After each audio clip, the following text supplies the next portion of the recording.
चक्षुर्मिलितेन तस्मै श्रीगुरुवे नमः। श्रीचैतन्यकृष्णविस्तापितं येन भूतले स्वरूपं पदान्यं ददाति स्वपदान्तिकं। वन्देऽहं श्रीगुरो श्रीयुतापतिकमलं श्रीगुरुं वैष्णवांश्च श्रीरूपं साग्रजातं सहकरुणार्थमितं तं सजीवं सावधूतं सावधूतं परिजनसहितं कृष्णचैतन्यदेवं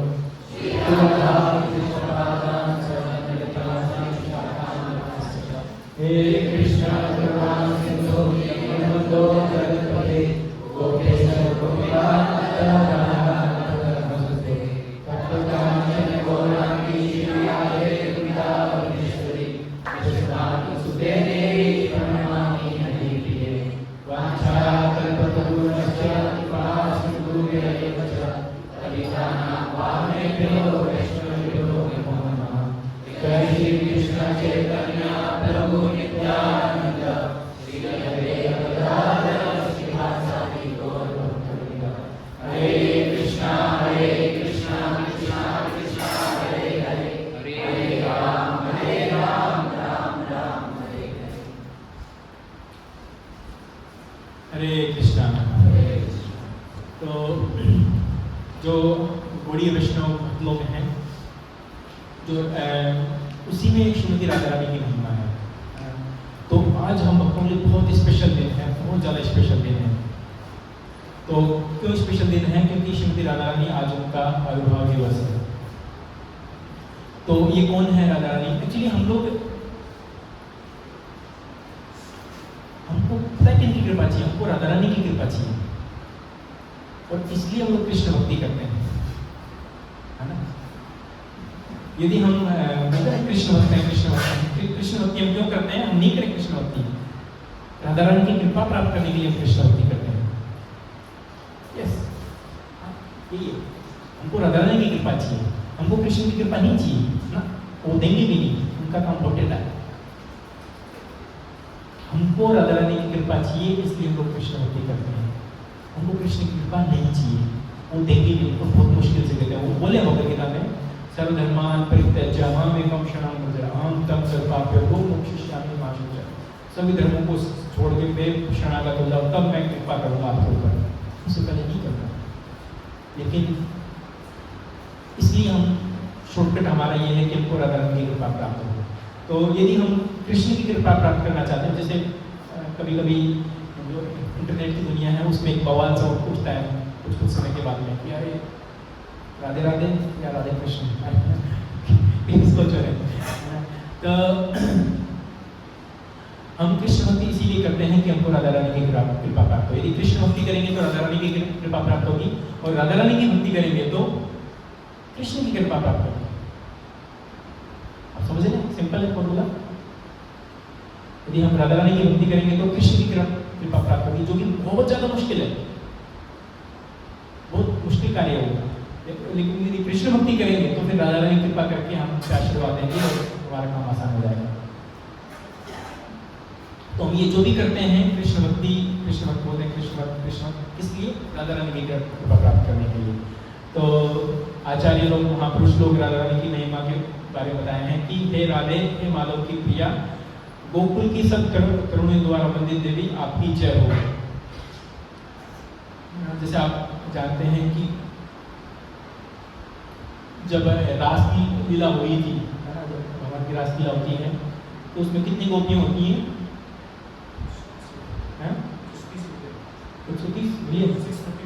630।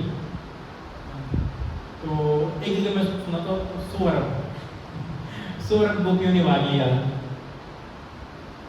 100 अरब गोपियों ने जो रासलीला हुई थी वृंदावन में, जब भगवान शरद पूर्णिमा का जो दिन आता है, अभी आएगा,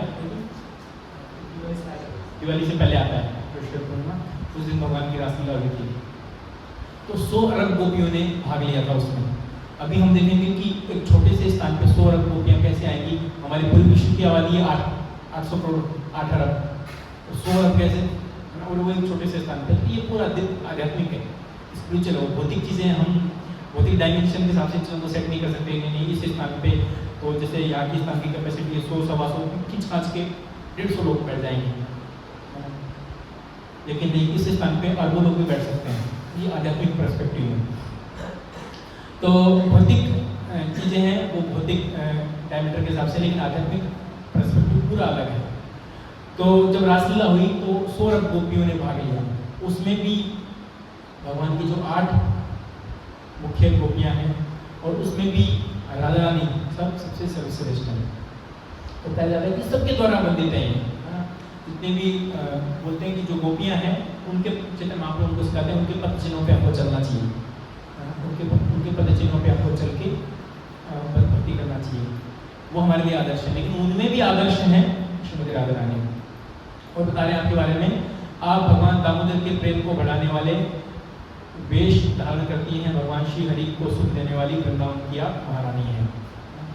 महाराज वृषभानु रूपी सागर से उदित आप नव चंद्रमा स्वरूपा हैं। आप ललिता की सखी हैं एवं सौहार्द कारुण्य कृष्णानुकूल आदि अद्भुत गुणों से आप विशाखा को अपने वशीभूत करती हैं। आपका दिव्य चरित्र सनक सनातन जैसे महान संतों द्वारा वर्णित होता है। हे राधे मुझ पर करुणा करें। तो महान संत जैसे सनक सनातन जो महान पूरी तरीके से मुक्त आत्माएं हैं, वो श्रीमती राधा रानी के चरित्र के बारे में वर्णन करती हैं। इनके बारे में, इनके जन्म के बारे में हम थोड़ा चर्चा करेंगे। कुछ लीलाएं भी चर्चा करेंगे, फिर कुछ लीलाएं शाम को हम चर्चा करेंगे कहीं रात को। वास्तव में हम लोग उनकी इतने महान, ये जो उनका व्यक्तित्व है इतना महान है कि हम लोग पद जी उनका चर्चा करने के योग्य है ही नहीं।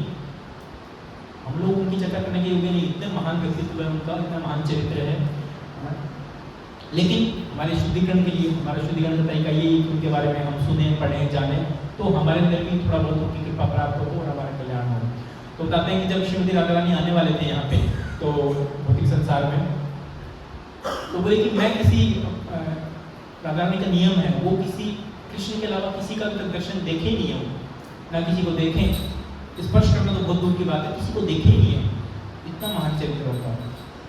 तो बोले कि मैं आपके अलावा किसी को देख ही नहीं सकती, है ना। तो भगवान बोले कोई दिक्कत नहीं, इसका व्यवस्था हो जाएगा। तो आपने जैसे आपने सुना होगा कि राधा रानी किस तरीके से अवतरित होती है यहाँ पे। हालांकि उनके माता पिता वृषभानु महाराज और कीर्तिदा माता जी हैं, लेकिन बायोलॉजिकल नहीं, है ना। वो जमुना में ऐसा वर्णन आता है कि जमुना में एक टोकरी में कमल के पत्तों में वो प्रकट हुए। ऐसा नहीं कि वो भगवान कृष्ण भी फिर भी कैसे प्रकट होते हैं कि पहले वसुदेव के हृदय में, फिर देवकी के हृदय में, और फिर भगवान प्रकट होते हैं। लेकिन राधा रानी तो और भी दिव्य तरीके से प्रकट होती है। कैसे प्रकट होती है? सीधा अवतरित होती है, है ना, आध्यात्मिक जगत से। तो वर्णन आता है कि एक बार वृषभानु महाराज गए थे जमुना में स्नान करने के लिए।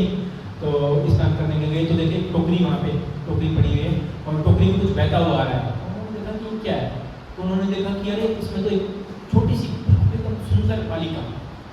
तो उन्होंने बोली कि आगे उनके कोई पुत्र नहीं था, तो बड़े खुश हुए कि अरे इतनी सुंदर बालिका है, भगवान ने कृपा के रूप में हमारे लिए भेजी है ना। उस दौरान ये बड़ी विशेष बात हुआ करती थी, कोई किसी को बच्चा मिल जाए, लड़का लड़की मिल जाए, इस तरीके से। आज के टाइम में तो क्या कहेंगे, कि इतने अबॉर्शन होते हैं और अबॉर्शन नहीं होते उनको। आज के टाइम में कैसे असुरी लोग रहते हैं संसार में, निकाल के ऐसे फेंक देते हैं बच्चों को। तो लेकिन उन्होंने देखा कि इतनी सुंदर बालिका, लेकिन ना बोलती है, ना देख पाती है और ना सुन पाती है, अंधी, बहरी और गूंगी। ना तो देखती है ना सुनती है, कुछ नहीं उसका।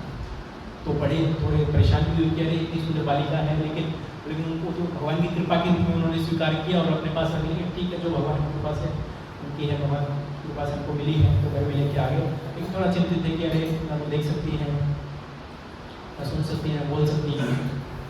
तो एक बार ऐसा हुआ कि जो नंद महाराज और यहाँ पे आए कृष्ण को लेके, राधा रानी कृष्ण से 15 दिन छोटे हैं केवल, कृष्ण 15 दिन बड़े हैं। हमने जब हम जैसे ये देखते हैं कि जन्माष्टमी के 15 दिन बाद हम राधाष्टमी मनाते हैं। तो एक बार ऐसा हुआ कि कृष्ण और नंद महाराज यशोदा मैया आए कहाँ पे, वृषभानु महाराज के घर पे।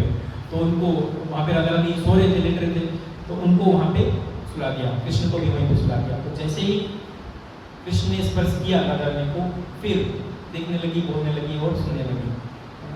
तो जो पहला उन्होंने दर्शन किया वो कृष्ण का किया। ऐसा बताते हैं कि वो कृष्ण के अलावा कभी किसी को देखी ही नहीं है, केवल पुरुष ने केवल कृष्ण के अलावा किसी का दर्शन ही नहीं किया ना। उनका वो अद्भुत चरित्र है, वर्णन है, गुणगान है उनका, इतने उनकी महिमा है। उसके बाद में एक और लीला आती है कि एक बार ऐसा हुआ कि जैसे आपने सुना होगा, हालांकि भगवान, जैसे हम जो लीलाएं देखते हैं कि भगवान ने शादी नहीं की है, हालांकि शादी भी की है, लेकिन परोक्ष रूप में ऐसा लगता है राधा रानी की महिमा के बारे में कि अरे ये कैसे भगवान परकीय भाव का स्वागत करने आए हैं, है ना। शादी किसी और से, चक्कर किसी और से ये भगवान आज के लिए संसार में, आज संसार में भी ये फेमस है परकीय भाव। लेकिन भगवान का पूरा दिव्य है, वो आध्यात्मिक है, तो हम उसको भौतिक चीज़ों से हम जज नहीं कर सकते कि अरे भगवान भी ऐसा करते हैं, नहीं। तो भगवान ये आध्यात्मिक जगत में नहीं कर सकते, वो साथ में ही रहते हैं, वो आध्यात्मिक जगत में वो साथ में ही रहते हैं। ऐसा नहीं कि वो, लेकिन वो यहाँ पे इसलिए आते हैं इस चीज़ का साधन करने के लिए कि ऐसा व्यवस्था करते हैं कि उनकी शादी होती है अभिमन्यु से, वो भी विष्णु तत्व है, और उनकी जो सास है जटिला कुटिला, वो बिल्कुल एकदम, आप सुने हैं उनके बारे में कि बिल्कुल एकदम मिलने नहीं देती उनको, है ना। और कृष्ण है वो प्लानिंग करते हैं, और इसमें जो आनंद है ना। कुछ याद आया किसी को? भौतिक जीवन में पीछे नहीं किया हम लाख छुपाए प्यार मगर वो नहीं। तो एक इस तरह का हमारे जैसे वैष्णव भजन होते हैं, हमारे उस तरह के भजन भी होते हैं, गाने होते हैं, उसमें बताया कि इस तरह के जो छुप छुप के जो मिलने का जो मजा है वो किसी चीज़ में नहीं है, है ना। वो बोले कि इजीली मिलने में नहीं है वो, है ना। इजीली मिल जाए पर प्रेमी प्रेमिका, तो उसमें आनंद नहीं है। जो छुप छुप के जो मिलते हैं उसका जो रस है वो बहुत हाइयर है। तो भगवान भी इसी रस को आस्वादन करने के लिए भगवान आते हैं भौतिक जगत में, और ऐसी व्यवस्था करते हैं कि भगवान अलग जगह पे रहते हैं, उनकी सास को फिक्स करते हैं जटिला कुटिला, बिल्कुल मिलने नहीं देते। उनकी सास की, जटिला कुटिला की यही प्लानिंग होती है, सास और ननद की, कि कैसे राधा रानी को कृष्ण से नहीं मिलने दिया जाए, और कृष्ण की यही प्लानिंग होती है कि कैसे मेरे को राधा रानी से मिलना है। तो हजारों तरह की प्लानिंग करते हैं, हजारों तरह की लीलाएं करते हैं। तो जब वो मिलते थे तो उनके ऊपर वृंदावन में एक बार ऐसा हो गया कि यार सबसे जो अच्छी है, मतलब चरित्रहीन है, कलंकिनी है, वो है ये राधा। तो राधा रानी बड़े दुखी हुए, परेशान हुए, लीला करते हैं वो कि ऐसा प्रभु, ऐसा बड़े बड़े संत मुनि ध्यानी आपका ध्यान करते हैं, आपका चिंतन करते हैं, आपका स्मरण करते हैं, आपसे मिलना चाहते हैं, उनके बारे में नहीं। लेकिन जब मैं आपके बारे में चिंतन स्मरण करती हूँ तो मेरे चरित्र पे लांछन लगाया जाता है। तो वो वाली लीला आपने सुनी होगी। तो हम ज़्यादा टाइम में एक लीला पर चर्चा कर पाएंगे कि किस तरीके से भगवान एक बार बीमार पड़ते हैं। तो एक बार फिर भगवान बोलते हैं कि अरे नहीं नहीं नहीं, बोले ऐसा नहीं है, बोले आपका स्थिति तो बोले मेरी माँ से भी महान है, बोले मेरी माँ भी यशोदा मैया, कृष्ण एक बार बोलते हैं जो मेरी माँ यशोदा मैया है वो भी आपके चरणों में पड़ेगी आपकी कृपा प्राप्त करने के लिए, है ना। बोले कि आपके बारे में लोग भले ही बोले तो बोले क्या फर्क पड़ता है, लेकिन आपके चरणों में पड़ेगी, मेरी माँ भी आपके चरणों में पड़ेगी। दिन ऐसा आएगा कि मेरी माँ भी आपके चरणों में पड़ेगी आपकी कृपा प्राप्त करने के लिए। तो बोले कि अरे ये कैसे संभव, यहाँ ऐसा होगा। तो एक बार ऐसा हुआ कि राधा रानी, उनकी टीम गोपियां कृष्ण को लेके आ गए, और कृष्ण बहुत सुंदर नाचते हैं। तो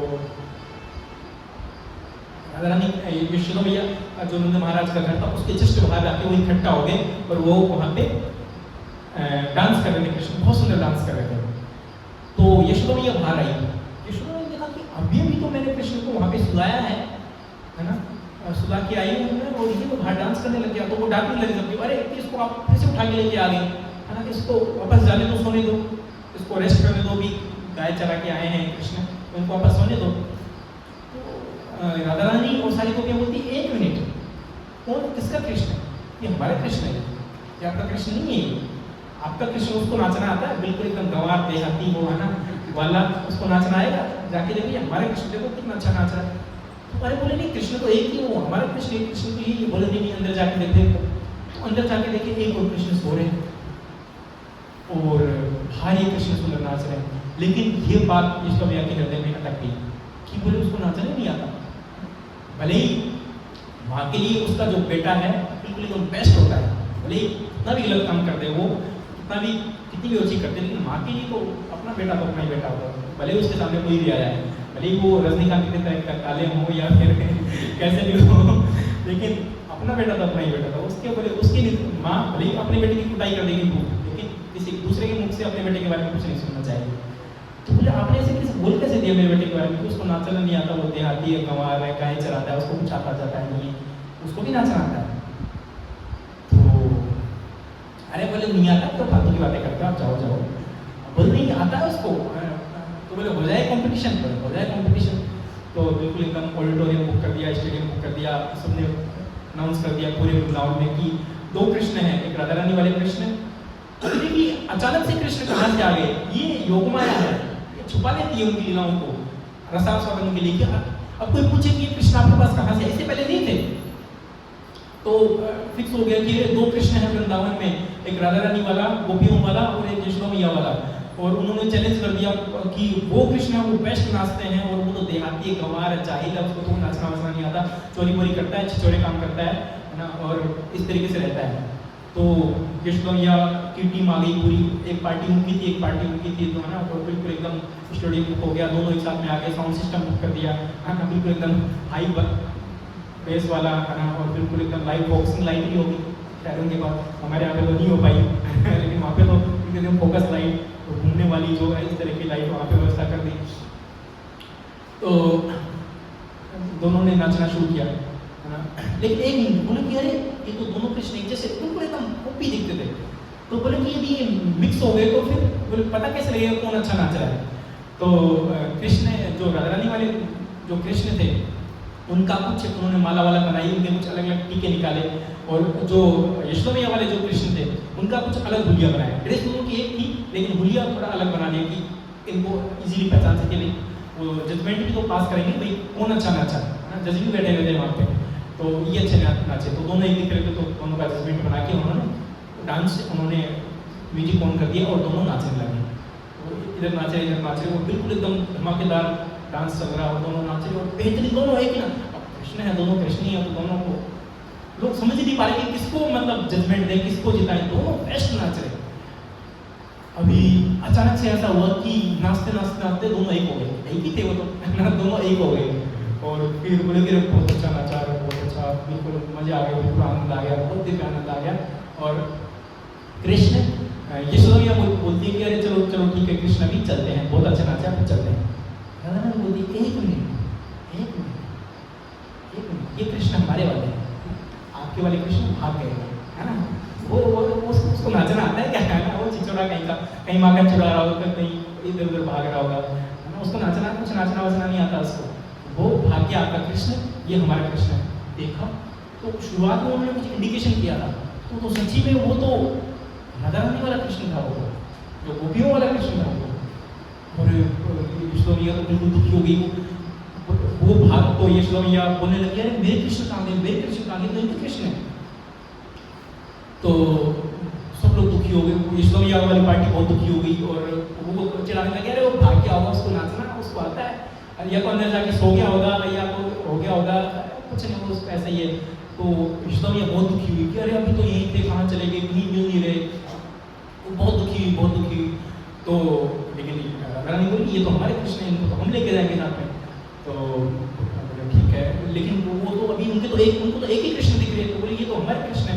यशोदा मैया दुखी हुई, अब उनको तो वही कृष्ण लगे कि मेरे कृष्ण है। फाइनली यशोदा मैया बिल्कुल एकदम रोने लगी, और फूट फूट के रोने लगी, और राधा रानी के चरणों में पड़ गई थी, बोले प्लीज ये मेरे ही कृष्ण है, मेरे को दे दीजिए। तो बोले ठीक है, बोले ये आपके कृष्ण, कृष्ण ये तो आपके नहीं है, आप बताओ मेरे कृष्ण कहाँ गए कहाँ गए। तो फाइनली उन्होंने बोले कि आप एक बार अंदर जाके देख के आओ, वो ऐसे ही है, वो सो गए होंगे अंदर जाके। तो अंदर जाके देखा तो सच्ची में कृष्ण वहाँ पे सो रहे, जो यशोदा मैया वाले कृष्ण थे वो अंदर जाके वहाँ पे सो रहे थे। और ये वाले जो कृष्ण थे तो यशोदा मैया को थैंक यू बोलती है, बहुत बहुत धन्यवाद आपने मेरे को कृष्ण दे दिए, और उनके चरणों में पड़ती है राधा रानी के, बहुत बहुत धन्यवाद करती है। तो फिर भगवान बोलते हैं कि मैंने बोला था ना कि एक दिन ऐसा आया कि मेरी जो माँ है यशोदा है वो भी आपके चरणों में पड़ेगी, आपका चरित्र इतना महान है आपकी कृपा प्राप्त करने के लिए। लेकिन अगले दिन ही ऐसा हुआ कि जो राधा रानी वाले कृष्ण जो गायब हो गए, कहाँ चले गए, और किसी ने कोई प्रश्न नहीं किया कि अरे वो कहाँ से आए थे, वो दिन के लिए कहाँ प्रकट हो गए। तो होता क्या है भगवान की लीलाओं में, एक योगमाया करके एक शक्ति होती है, भगवान की अंतरंगा शक्ति होती है योगमाया, जो भगवान की लीलाओं को भगवान के साथ सेट करती हैं और कुछ चीज़ें बुलानी होती है बुला देती हैं, फिर ये चीज़ बुला देती है क्योंकि भगवान को रसास्वादन करना है। वहाँ पे एक्चुअली ये साइंस लॉजिक कुछ काम नहीं करता वहाँ से कि भाई अरे ये कृष्ण कहाँ से आ गए। जैसे भगवान ने इतनी सारी लीलाएं की, गोवर्धन पर्वत उठाया, ये किया वो किया, लेकिन कोई लॉजिकली साइंस सोचेंगे छोटा सा बच्चा कैसे ऐसे कर सकता है। तो वो है शुद्ध निश्चल प्रेम वृंदावन वासियों का भगवान के प्रति, कि प्रेम की जब पराकाष्ठा पहुंचती है तो वहां पे होता क्या है कि जो भगवत्ता है वो साइड हो जाती है। जैसे हम भगवान को भगवान के रूप में मानते हैं प्रभु को, लेकिन प्रेम की पराकाष्ठा में, भक्ति की पराकाष्ठा में क्या होता है, जो भगवत्ता है वो साइड हो जाती है, पूरी साइड हो जाती है और वहां पे केवल और केवल प्रेम बसता है। तो ये है श्रीमती राधा रानी की महिमा कि किस तरीके से उन्होंने यशोदा, भगवान कृष्ण बोलते हैं कि यशोदा भैया भी आपके चरणों में पड़ेंगी आपकी कृपा प्राप्त करने के लिए। तो आज हमारे लिए गौड़ीय वैष्णव के लिए वो दिन है। आपको जैसे पता होगा केवल राधा रानी केवल और केवल की महिमा गौड़ीय वैष्णव परंपरा में ही है। जैसे श्री संप्रदाय है वहाँ पे नारायण विष्णु की भक्ति करते हैं, वहाँ पे उनकी भक्ति नहीं है ना। जो निबार संप्रदाय पुष्टि मार्ग है वहाँ पे भगवान बाल स्वरूप में पूजा करते हैं भगवान की, तो वहाँ पे भी राधा रानी नहीं है। तो हमारे गौड़ीय वैष्णव परंपरा में ही राधा रानी की महिमा है, राधा रानी की को स्टेब्लिश किया गया है। और खुद चैतन्य महाप्रभु आए, उनकी महिमा को दिखाने के लिए। एक और लीला में बोल के हालांकि हजारों लाखों लीलाएं हैं और हमको तो खैर फिर भी दो चार ही पता है, लेकिन ऐसी नित्य नित्य नई नई लीलाएं होती रहती हैं भगवान की, राधा रानी की, कृष्ण की। तो एक बार क्या हुआ कि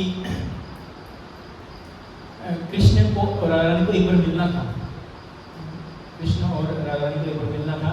तो राधा रानी वहाँ पे पहुँचे, लेकिन कृष्ण वहाँ पे नहीं आए, बहुत लेट हो गए।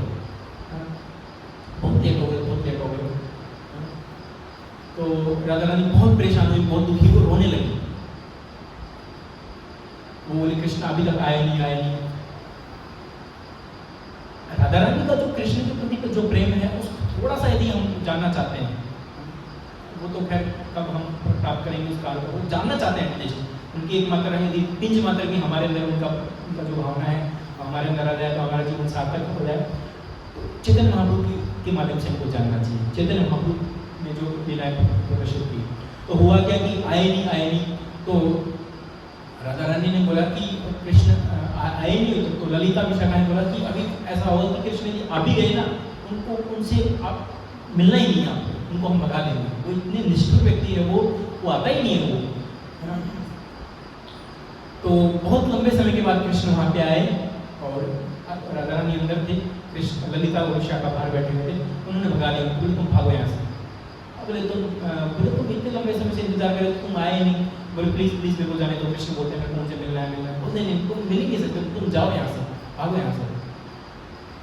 तो कृष्ण को भगा दिया उन्होंने। लेकिन राधा रानी माता जो प्रेम करती हैं, पूरा जो तत्व है वो कृष्ण की सेवा का ही तत्व है वो राधा रानी के अंदर। तो उनकी वो रोए जा रहे थे। तो एक बार ऐसा हुआ, ये लीला आती है कि एक सन्यासी उधर से गुजरे, तो उन्होंने पूछा कि अरे ये रो कौन रहे हैं अंदर। तो ललिता विशाखा बोलते हैं जो हमारी सखी है वो रो रही है, और जो कृष्ण है वो बड़े निष्ठुर हैं, वो आते नहीं, मिलते नहीं, इसके उनके विरह में, उनके प्रेम में बहुत दुखी हैं। तो बोलते हैं कि बोले मैं उनको ठीक कर सकता हूँ। अच्छा आप ठीक कर सकते हैं? हाँ मैं कर सकता हूँ, मेरे पास बहुत सारी विद्याएं हैं। तो बोले आप कुछ दवाई दे सकते हैं उनको? हाँ दे दीजिए। बोलने नहीं। बोले मैं उनको पहले पेशेंट को देखता हूँ, बिना पेशेंट को देखे उल्टा सीधा कुछ इलाज हो जाएगा, फिर आप बोलेंगे। बोले मैं देखना चाहता हूँ। तो लेकिन बोले कि वो बोले हमारी जो सखी है वो कृष्ण के अलावा किसी का दर्शन नहीं करती, किसी को देखती ही नहीं है। तो बोले आपका नहीं देख सकती, लेकिन बोले कि मेरी तो शर्त ये है कि मैं उनके अलावा मैं बिना देखे तो मैं कैसे इलाज करूँगा, ट्रीटमेंट करूँगा। तो बोले एक बार मैं देखना चाहता हूँ उनको। तो बोले ऐसा करो, आप इस चीज़ को बोल दो अपनी आँखें बंद कर लें, और मैं उनको देख के, ललाट देख के मैं उनको दवाई दे दूँगा, वो ठीक हो जाएंगे।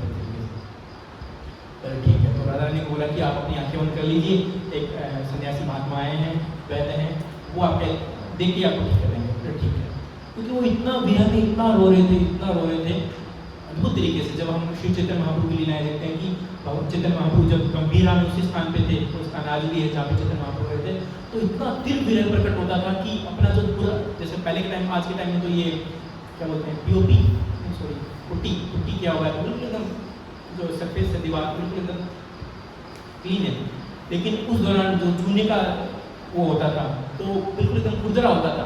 तो इतना पागल हो जाते थे भगवान कृष्ण के प्रेम में चैतन्य महाप्रभु कि अपना जो पूरा चेहरा है वो रगड़ देते थे उसके ऊपर, और कभी कभी दीवारों में से टक्कर मारते थे। इतना पागल हो जाते थे कृष्ण के प्रेम में, कृष्ण में को दिख नहीं रहे, कृष्ण में को मिल नहीं रहे, तो पूरा खून हो जाता था।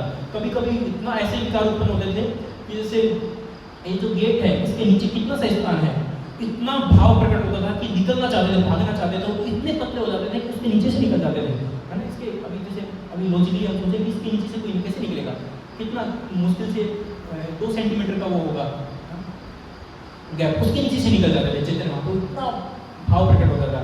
तो वही श्रीमती राधा रानी का भाव लेके आए थे। तो वो तो इलाज बोले ठीक है मैं देख के इलाज करता हूँ। तो वही जो सन्यासी बाबा आए थे वो राधा रानी के पास में आया, बोले ठीक है दिखाइए कहाँ पे हैं, और उनको देखने लगे। तो लेकिन जैसे ही वहाँ पे पहुँचे वो, राधा रानी ने अपनी आंखें खोल ली और उन्होंने देखा, है ना। तो वो देखा कि अरे तो सामने राधा रानी के सामने, हालांकि कृष्ण भले ही अलग वेश, वो कृष्ण ही थे, वो अलग वेश बना के आए थे, लेकिन राधा रानी के सामने जब वो आते हैं तो कोई भी जो अलग वेश है वो नहीं चल पाता है, तो ओरिजिनल अपने फॉर्म में आ गए। तो ललिता और विशाखा देखा रही है तो कृष्ण ही है, ये तो मतलब मधु का भेष बना के आए थे, ढोंग कर रहे थे। तो उनको इतना बुरा लगा, इतना गुस्सा आया, उनको श्राप दे दिया ललिता ने या विशाखा ने कि जिस तरीके से जो हमारी सखी है आपके जो प्रेम में वो इस तरीके से पागल है, आप भी एक दिन इसी सन्यासी के वेश, जो सन्यासी का जो छलिया वेश आप बना के आए थे सन्यासी का, उसी के वेश में आप ऐसे पागलों की तरह घूमोगे। तो वो श्री चैतन्य महाप्रभु के रूप में, तो उसी श्राप के, ऐसा एक मत है कि आचार्यों का कि ललिता का श्राप दिया हुआ है भगवान कृष्ण को कि आप आएंगे, इस रूप में आएंगे सन्यासी के वेश में, और इस तरीके से पागलों की तरह घूमेंगे। चैतन्य महाप्रभु जब आप जगन्नाथपुरी में थे अंतिम 24 साल, तो ऐसे पागलों की तरह कभी ऐसा होता था कि तो समुद्र का पानी को देखते थे तो नीला समुद्र है, तो उसमें जाके छलांग लगा देते थे और 3-3 दिन तक पानी में बहते रहते थे।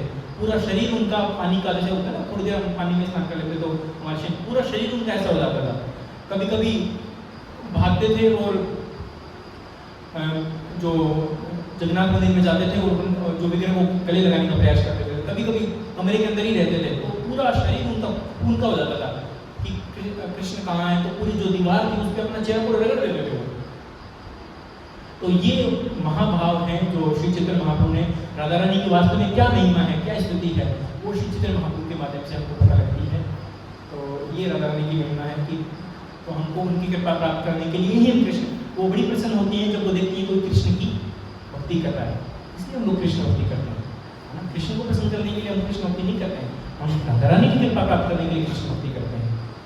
तो इसलिए हम लोग उनकी कृपा प्राप्त हो जाए। जो हमारे आचार्य ने, जैसे श्रील प्रभुपाद ने 2 भजन लिखे, उनमें एक भजन में वो बोलते हैं कि राधा रानी की कृपा प्राप्त होगी किसी के ऊपर, राधा रानी की कृपा होगी ना, तभी उसको कृष्ण मिलेंगे। बिना भगवत प्राप्त राधा रानी की कृपा के कृष्ण संभव है ही नहीं, और कृष्ण की कृपा हम डायरेक्ट प्राप्त कर ही नहीं सकते, संभव ही नहीं, असंभव।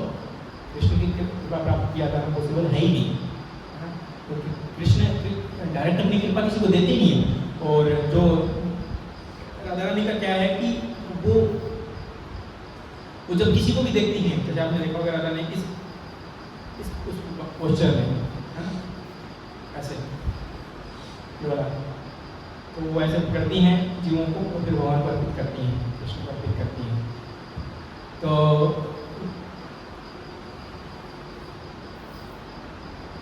ये है राधा रानी की महिमा। तो हम उनसे उनकी कृपा की याचना करनी चाहिए, प्रार्थना करनी चाहिए कि उनका जो भाव है पूरा उनका तक। हालांकि ये राधा और कृष्ण अलग नहीं है, वो एक ही है। थोड़ा हम तत्व पे भी चर्चा कर लेते हैं, 5 मिनट और लेंगे फिर हम एंड करेंगे। राधा और कृष्ण एक ही है, दो नहीं है। और वहाँ पे मेल फीमेल का भी कोई सिस्टम नहीं है। ऐसा नहीं कि राधा रानी फीमेल है और कृष्ण मेल है ना, आध्यात्मिक जगत में वो है ही नहीं। अब ये हमारी बुद्धि में आएगा नहीं, क्योंकि ऐसा हमने कंसेप्ट से ना सुना ही नहीं। या तो हम सुनते हैं या तो मेल हो गया, तो फीमेल हो गया, तो थर्ड पर्सन होगा, है ना। लेकिन तीनों ही जेंडर वहाँ पे है ही नहीं। बोले फिर क्या क्या है? तो फिर ये एक्चुअली हम वहाँ पे जाके ही देख सकते हैं कि वहाँ पे सिस्टम क्या चलता है। यहाँ पे हमको समझ में नहीं आएगा, लेकिन जो आचार्य ने हमको थोड़ा बहुत सिखाया है, समझाया, वो हम थोड़ा बहुत यहाँ पे देख सकते हैं। तो राधा रानी क्या है? वास्तव में वो कृष्ण ही है। राधा और कृष्ण में कोई अंतर नहीं है। आत्मा एक ही है, वो एक ही आत्मा है। राधा और कृष्ण एक ही आत्मा है। वो दो शरीर है। दो शरीर क्यों हुई? रसास्वादन के लिए, है ना। जैसे हमारे पास लाखों रुपए हो, बड़ा घर हो, बंगला हो, गाड़ी हो, लेकिन पूरा एक प्लेनेट हमारे पास में हो, लेकिन उसमें रहने वाले हम अकेले व्यक्ति हैं। कोई दिखाने के लिए बहुत सारे कपड़े हो, खाने का हो, गहने सब कुछ हो, लेकिन कोई बातचीत करने के लिए नहीं हो। हमारे बड़े भाई को कौन पहने कपड़े, किसको बातचीत करने के लिए, सब कुछ फीका हो जाएगा, है ना। उस तरीके से भगवान कृष्ण विस्तार करते हैं राधा रानी के रूप में, है ना। इस तरीके से रसास्वादन के लिए, आनंद को बढ़ाने के लिए, है ना। जिस तरीके से हम लोग भी अकेले रह के आनंद नहीं ले सकते, उस तरीके से भगवान को भी अकेले आनंद नहीं आता है। तो भगवान अपना विस्तार करते हैं श्रीमती राधा रानी के रूप में, ना। वो आत्मा वो एक ही है, आत्मा एक ही है, वो शरीर दो हो जाते हैं, है ना। रसास्वादन के लिए, लीलास्वादन करने के लिए, और पूरा उनका शरीर है वो दिव्य है, आध्यात्मिक है। तो आज ये विशेष दिन है जो आज श्री राधा प्रकट होते हैं। तो बताते हैं कि वो हमेशा उनकी सेवा में लगे रहते हैं, और हमेशा भगवान के लिए जो कुकिंग करते हैं वो राधा रानी ही करते हैं। ऐसा बताते हैं अनादिकाल से, जब से भगवान है वो डेली भगवान के लिए कुकिंग करते हैं। तो ऐसा कभी नहीं हुआ कि कोई वैरायटी वो, मतलब कोई व्यंजन है वो उन्होंने रिपीट किया हो। आध्यात्मिक जगत में भोग लगाते हैं, वहाँ भी भगवान को ऊपर करते हैं, वो कोई व्यंजन उन्होंने रिपीट नहीं किया है। डेली नया भगवान को जो भोग लगते हैं, डेली नया भोग लगता है उनको। और उनका जो भोजन है वो हम चर्चा करेंगे शाम को, और उनकी लीलाओं के बारे में कि किस तरीके से भगवान ने बताया कि आपसे ज़्यादा जो सती सावित्री है ही नहीं इस ब्रह्मांड में, तो हो ही नहीं सकती। वो लीला पे एक बार दुर्वासा मुनि ने आशीर्वाद दिया था कि आप जो बनाएंगे वो अमृत होगा, भले आप कुछ भी बनाएं, कैसे बनाएं, नमक डालें नहीं डालें, अमृत के समान होगा। तो इतना वो बेहतरीन वो बनाते हैं, उनको दुर्वासा मुनि का आशीर्वाद है। हालांकि वो भगवान की लीला है, भगवान अपने भक्तों को क्रेडिट देना चाहते हैं। दुर्वासा मुनि भी भगवान के भक्त हैं, लेकिन एक ये भी उनको आशीर्वाद मिला हुआ है। तो हमेशा भगवान के लिए कुकिंग करते हैं, और उनके अंदर, उनके हृदय बुद्धि चित्त मन में केवल एक ही विचार आता है कि कैसे कृष्ण की सेवा की जाए, बस। और कोई भाव नहीं होता, कोई भाव नहीं होता। तो यदि हमारे ऊपर राधा रानी की कृपा हो जाए, है ना, जैसे माँ होती है उसका हृदय सॉफ्ट होता है, तो माँ वाले भाव में है ना। पिताजी थोड़े कड़क होते हैं, है ना, डांटने डपटने वाले, मारपीट करने वाले, लेकिन माँ का हृदय थोड़ा सॉफ्ट होता है। तो हमको उनकी कृपा चाहिए, उनकी कृपा हमारे ऊपर हो जाए, तो आज हम उनसे प्रार्थना करें। तो जब जीवों को देखती हैं तो बोलती हैं कि प्रभु ये अच्छा वक्त है। राधा रानी ने किसको बोल दिया कि प्रभु ये आपका अच्छा वक्त है, कृष्ण को बोल दिया, कृष्ण को डेफिनेटली उसको स्वीकार करेंगे। पर ये घर में भी होता है, हम देखते हैं, पत्नी जी ने बोल दिया, गृह मंत्रालय ने बोल दिया, होम मिनिस्ट्री ने कि ये तो होना चाहिए। तो फिर जो भले ही राष्ट्रपति हो, प्रधानमंत्री हो करके प्रभु जी उनको हाँ बिल्कुल यही होगा, एज इट इज, स्वीकार्य है, फुल सेक्शन। घर में भी यही होता है। यदि राधा रानी ने बोल दिया कि प्रभु ये आपका अच्छा वक्त है, उनकी लिए हम कृपा प्राप्त कर पाए, समावर्तन कैसे भी तिंज मात्र हल्की फुल्की, तो फिर हमारा काम बन गया। तो आज का वो दिन है उनकी कृपा प्राप्त करने के लिए तो उनसे याचना करते हैं, प्रार्थना करते हैं कि थोड़ी भक्ति हमारे हृदय में आए, जो उनका जो सेवा भाव है हल्का उनका तिंज मात्र हमारे अंदर आ जाए। ज़्यादा तो हम झेल नहीं पाएंगे, तो हमारा जीवन सार्थक हो जाएगा और कल्याण हो जाएगा। हरे कृष्ण। सबको